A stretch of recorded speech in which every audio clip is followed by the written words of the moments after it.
আসসালামু আলাইকুম। আশা করছি আপনারা ভালো আছেন, সুস্থ আছেন। আমিও আল্লাহর রহমতে ভালো আছি। আজকে আমি আসছি আমাদের গোদাগাড়ী উপজেলা, এটা টিমতলী নামক একটা জায়গা। তো হাই ইল্ডিং একটা গরু, এটা একটা বকনা। যদি আমরা একটু দূর থেকে দেখাই, তো বকনাতে বীজ দেওয়া ছিল 100%।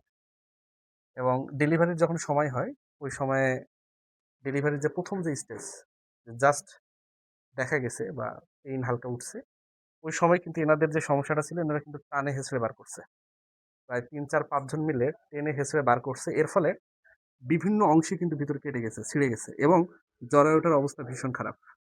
এটার কারণে সারাদিন ব্যাপক ব্লিডিং মানে ব্যাপক ব্লিডিং। গরুটা খুব সুন্দর ছিল, ছবির মতো ছিল। দেখেন এখন কি রকম হয়ে গেছে।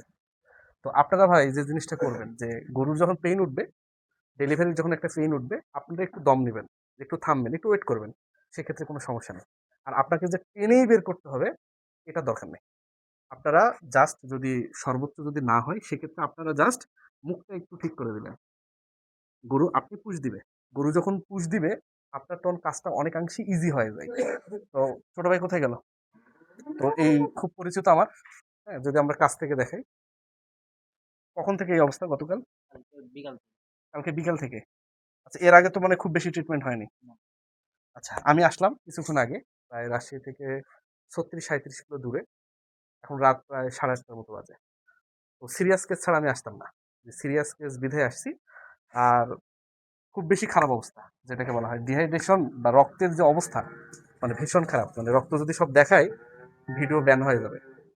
তো আপনারা ভাই যেটা করবেন, যে ডেলিভারির সময় একটু দিবেন, পাশাপাশি যদি খাবার খেতে চাই খাবার খাক। এই গরুটার সবচেয়ে পজিটিভ জিনিস হলো যে এটা কিন্তু এতক্ষণ পর্যন্ত খাচ্ছিল কিছু। এই কারণে ধরেন খুব বেশি ডিহাইড্রেট যে ব্যাপারটা, সর্বোচ্চ লেভেল হতে কিছুটা বাকি ছিল। তো আমি আসলাম, আসার পর প্রয়োজনীয় ট্রিটমেন্ট ব্যবস্থা পুরোটাই নেওয়া হয়েছে। এখন একটা স্যালাইন যাচ্ছে এবং হয়তো আগামী ১০ মিনিটের মধ্যে আমি এখান থেকে শেষ করব। তো আপনারাও ভাই একটু ম্যানেজমেন্ট দিকটা খুব ভালো মতো একটু ভালো রাখবেন। তো ভালো থাকেন, সুস্থ থাকেন। আল্লাহ হাফেজ।